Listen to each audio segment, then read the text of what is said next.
Sä et edes yrittänyt. Ei yhtään laskettua laskua. Mä en tajua, miksi oikein provosoimalla provosoit. Joo. Etkä edes järin kekseliällä tavalla. No mikä olisi ollut kekseliämpi eläin? Joku vyötiäinen tai kyttö? Mä olen Hiltusen kanssa samoilla linjoilla. Tämä on erittäin lapsellista ja ihan turhaa. Niin on myös sekin, että Hiltunen potki Annin pois sen kurssilta ja pilas meidän kevätriaa. Te ette nyt näytä tajuavan, miten paljon työtä kokeiden laatiminen ja tarkastaminen vaatii. Hiltunen on kova ammattilainen. Auttaa Vilmaakin ihan hyvää hyvyyttään. Omalla ajallaan.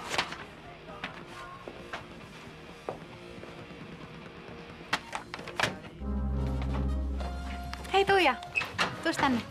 No mitä? Sanois, että kumpi näistä runoista on sun mielestä parempi tai kauniimpi? Tää on Karilta ja tää on Janilta. Kuka on Robert Herrick? Se on runoilija 1500-luvulta. No just, kun itse keksi sanoa, niin on pakko olla niitä jonkun kuolleen. No ei se silloin ollut kuollut, kun sitä ajatteli. No, mutta tää on Janin itse tekemä. Kunnes oven avaa Vilma, mutta vain sulkeakseen sen taas. Aika pateettinen, mutta tää ei ole kyllä Janin kirjoittama. Miten niin? Tai sit siellä on joku sihteeri, mutta et sä muka tunnista lapsesi isän käsialaa. No, mä vaan oletin. No mut kuka ton on sitten voinut kirjoittaa?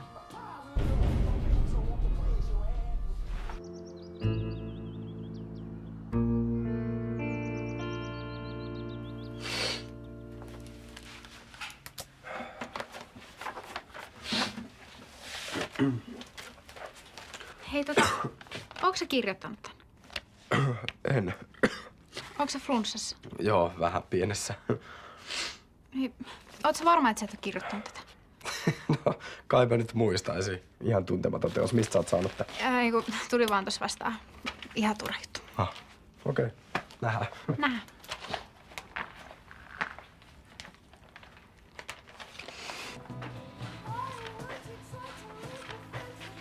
Sä olit ihan oikees. Ei tää oo Janilta. Ja mä jo luulin, että sillä on jotain tunteita. Onneksi en kerran menee puhuu sille niistä. Siis mä oon ihan varma, että on joku käytännön pila. Tai sit sulla on aika pellottava ihailija. Kato. Niin? No ihan samanlaista käsialaa kuin mun matikan kokeessa. Ei voi olla. Siis eihän se nyt tollaista oppilaalleen kirjoittaisi. No mä uskon siitä miehestä ihan mitä vaan. Ei, vaan siis se on hieno opettaja, se on omistautunut työlleen. Mistä sä sait tän? No, mitenhän se meni? No, mä tein fysiikan tehtäviä. Kotona? Ja koululla. Hiltusen lähiopetuksessa? Jep. Ja sit toi vaan löytyi mun repusta. No tämähän on ihan ilmiselvää. Se himokas hullu käy ihan kuumana sulla. Hyi. Hyi.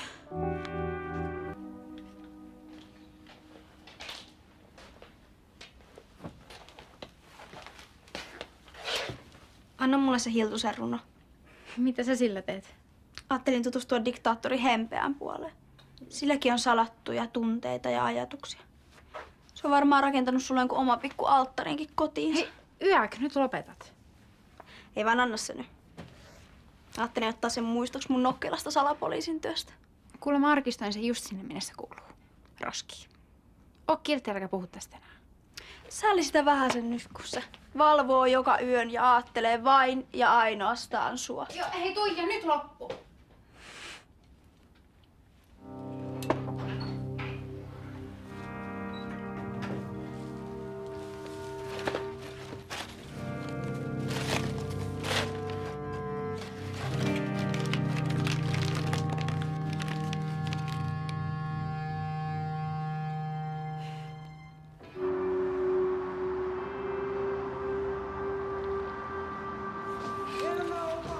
Kuka aloittaa?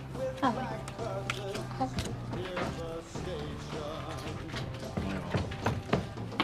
Nyt mä tiedän, miten siitä hullusta päästään.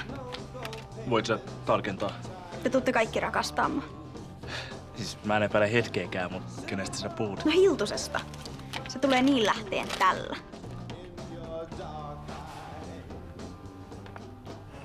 Ja, huone on tyhjä tai täynnä, minulle aina tyhjä. Eiks oo järkkyy? Jotenkin semmonen jännä kiinteistövälittäjämäinen tilahahmottamisjuttu. Urakoitsijan unelma. Kunnes oven avaa Vilma, mutta vain sulkeakseen sen taas. Eikö on ihan hyvä, että Hilton ei alkanut runoilijaksi? No älkää nyt, se on avannut sydämensä. Niin omalle oppilaalleensa. No mut hei, meillä on tässä oikeesti savuava ase kädessä. Jos tää menee julkisuuteen, niin Hilton on pakko erota. Mutta me ei voida julkistaa tota. Ei totta kai voi jaa. Vilma on kuitenkin mun sisko ja arvaa paljon sitä hävettäisi, jos kaikki sais tietää, että Hilton on rakastunut siihen. Eihän se Vilman syytä ole. No silti. Musta on ihanaa aina, kun joku osoittaa tunteensa tälleen. Oi hyvää päivää. Siis totta kai me käytetään tota, mutta ei silleen julkisesti.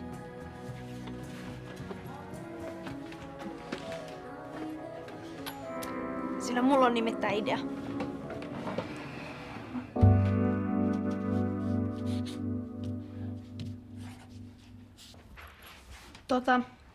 Me juteltiin meidän luokan kanssa siitä matikan kokeesta. Ja? Se koeprotesti oli ihan tyhmä ja aika paha moka. Kiva kuulla, että tekin olette sitä mieltä. Joo. Se on iso oppiläksy. Merkki aikuistumisesta, kun oppii kantamaan vastuun ja myöntämään virheensä. Kiva huomata, että sä pystyt siihen. Voisitko sä jutella Hiltusen kanssa ja kysyä, että voidaanko me käydä se kurssi loppuun? En mä voi puuttua toisten opettajien päätöksiin. Siis yrittäisit nyt ees. Me kadutaan kaikki niin paljon. Mun syksystä tulee tosi rankka, jos me joudun käymään vielä jotain kevään kursseja. Enkä mä tiedä yhtään, miten mä tuun selviää. No voimme tietysti puhua Jukan kanssa. Kiitti. Mutta tärkeää on myös, että te pyydätte virallisesti Hiltuselta anteeksi koko porukkaa. Joo, totta kai. Mielellämme. Kaikki me ollaan varmaan samaa mieltä siitä, että se oli ala-arvoinen ja ikävä temppu. Myös oppilaat. Hyvä. Mun mielestä asia on loppuun käsitelty. Ai, Joo, me voi aloittaa kurssin alusta syksyllä. toisaalta tuossa iässä ne on aika lapsellisia, monet. Toisaalta tää on lukio ja he ovat täällä ihan omasta vapaasta tahdosta. No ne mielellään kapinoi kaikkia auktoriteetteja vastaan, ilman mitään sen kummempaa syytä. Yläasteella mä ymmärtäisin tuon, mutta lukio... Ykköset kaipaa aika ajoin kasvattamista. Kyllä. Tästä me ollaan täysin samaa mieltä ja mun mielestä kurssin siirtäminen syksyyn, se on heille kasvattava kokemus. Mä kyllä toivoisin, että sä antaisit niille uuden mahdollisuuden. Miksi? Siksi, että oppilaat itse haluaa, että kurssi jatkuu. No totta kai ne haluaa, eihän nyt halua aloittaa sitä syksyllä uudestaan. Mutta sehän kertoo halusta oppia. Ja sä oot hyvä opettaja. Meidän kaikkien etu on, että nämä kaksi asiaa kohtaa. Huomenta. Ennen kuin aloitetaan, niin Jukalla on teille vähän asiaa. Tai mä ymmärsin, että teillä on mulle vähän asiaa.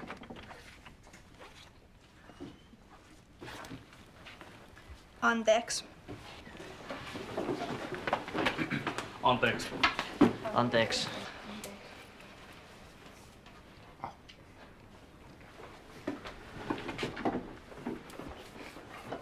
Ehkä te jatkossa sitten hoidatte noi pelleilyt ihan omalla vapaa-ajalla. Näin varmasti tapahtuu.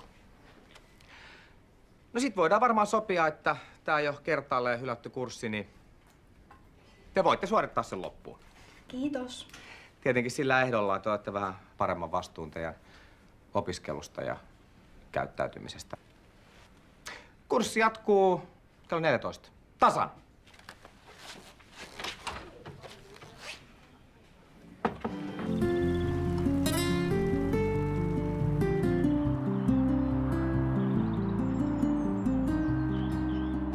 Okei, eli kaikki on messissä. Totta kai. Mä ainakin oon. Ja mä. Tää on sitten viimeinen hetki perääntyy ja ketään ei pakoteta mihinkään tässä sitten. Paitsi Hiltusta. Niin, ja entä Sanni? No joo, on mukana, mutta kai mä nyt saan silti vähän sääliä sitä. Joo. No tehdään sitten sillä lailla, että meikä aloittaa. Joo. Päivää!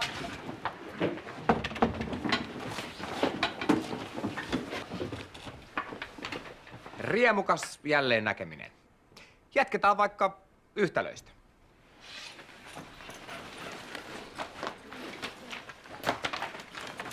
ratkaistaan murtolukuja sisältävä yhtälö. Molemmilta puolilta vähennetään 1/3 ja sitten kerrotaan molemmat puolet 4. Jos tuntuu, että ajatus katkeaa kesken, niin kannattaa tehdä muistiinpanoja. Vai onko joku jo ehtinyt laskea tän? No, ole hyvä. Huone tyhjä tai täynnä, minulle aina tyhjä.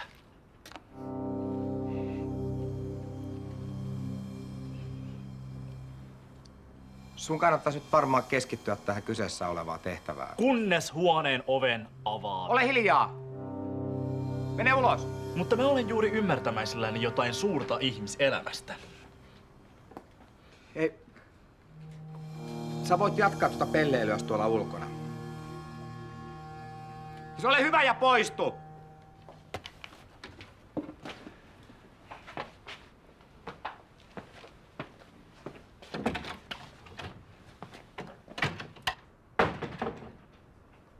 Tätä yhtälöä, kun kertoo ton 2 ja ottaa ton, siinä on tullut 7 tai kertaa, niin se on...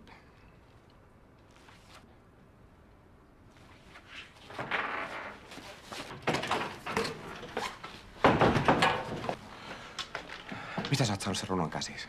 Siis, minkä runon? Hei, mä varoitan sua. Jos sä puhut siitä kellekään, niin mulla on valta tehdä sun elämästä tosi vaikeaksi. Okei. Sovitaan siis niin. Mä oon hiljaa. Joo. Parempi niin, muistat sen kanssa. Jotkut asiat on syytä pitää ihan vaan sisällään.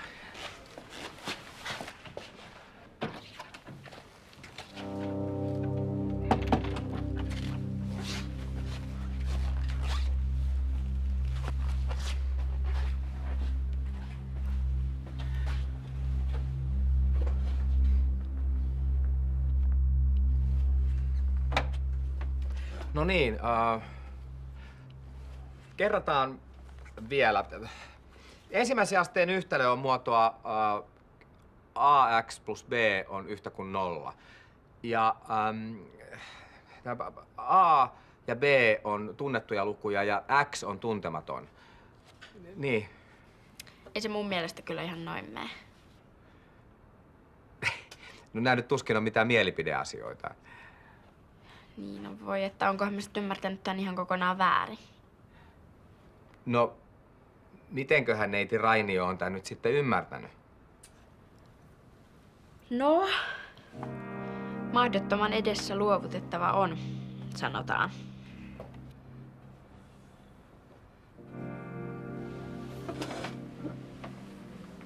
Nyt loppuu tämä. Mutta entä jos sen voi? Älkää nousko. Istukaa. Istukaa alas nyt. Tiedän kyllä, hän elää toista elämää. Yksin tähän huoneeseen jään. Huone tyhjä tai täynnä, minulle aina tyhjä. Kunnes oven avaa Vilma, mutta vain sulkeakseen sen taas. Mahdottoman edessä luovutettava on, sanotaan. Mutta entä jos en voi?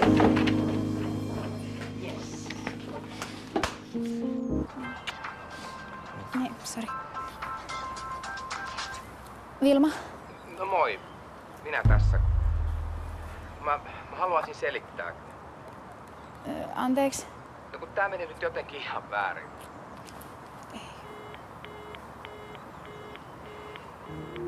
No.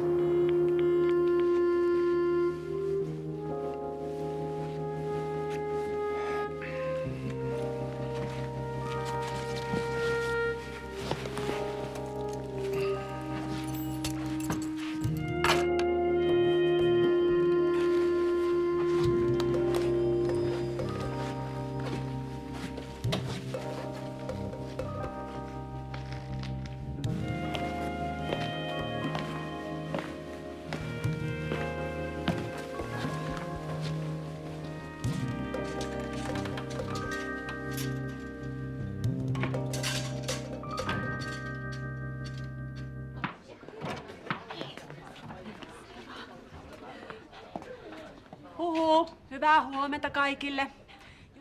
Jukka Hiltunen on ilmoittanut, että hän on sairastomalla nyt loppukevään ja ihan ei ole sitten varmaa tietoa, että palaako hän syksyllä, mutta siihen asti teillä on täällä sijaisena Reima Salo. Onnea. Kiitos Lissu. No niin. Mä luulen, että me tullaan kyllä juttuun.